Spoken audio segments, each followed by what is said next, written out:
God aften og velkommen til aftens afsnit af Hvem vil være millionær. I aftens afsnit kører vi fysik special. I aftens afsnit af Hvem vil være millionær har vi Michael Helming.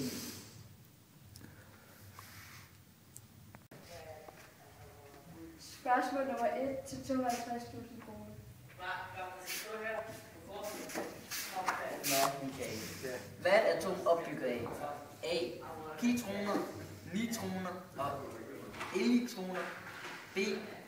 Kylling, softice og pølser. C. Protoner, neutroner og elektroner. D. Hindbær, brumbær og jordbær. Det må svære. Jeg siger C. Sikker? Ja, det er jeg. Og det rigtige svar er protoner, neutroner og elektroner.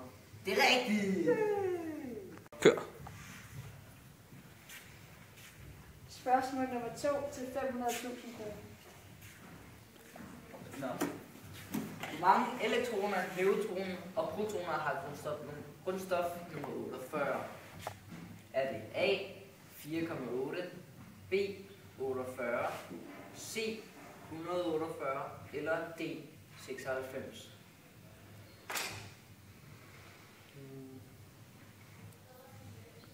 Det har 48.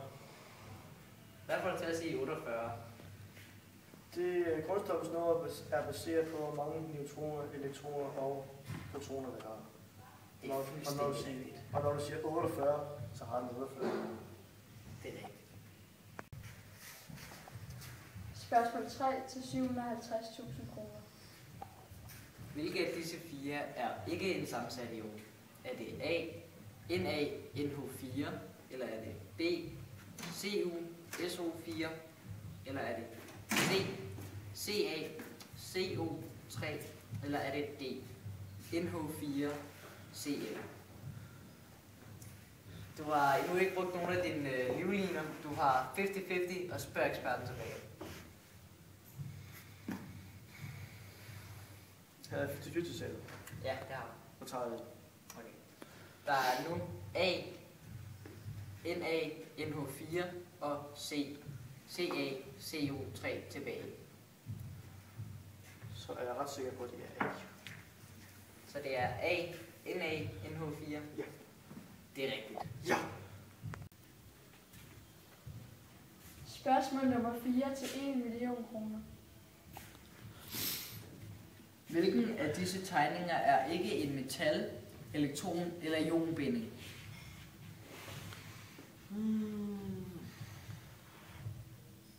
Det er ikke den bedste kunstner, vi har haft med at gøre.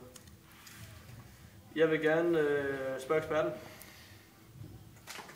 Så spørger du eksperten. Ja. Michael har valgt at spørge eksperten Rasmus.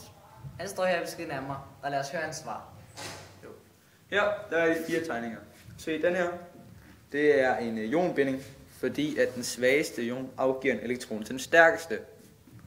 Herover har vi metalbinding, hvor der er en masse atomer samlet, som så deler puljen af elektroner. Hernede, der har vi en elektronparbinding, fordi de deler elektronerne. Den her derimod, den er falsk. Det er en omvendt af den her, for der man se, at der afgiver den stærkeste elektroner til den svageste. Derfor er det rigtige svar C. Ekspertens svar var C. Tror du på ham? Det er jo på, at jeg gør. Jeg tror på, at jeg siger C. Så det endelige svar er C. Ja. Det rigtige svar er C. Du har vundet 1 million.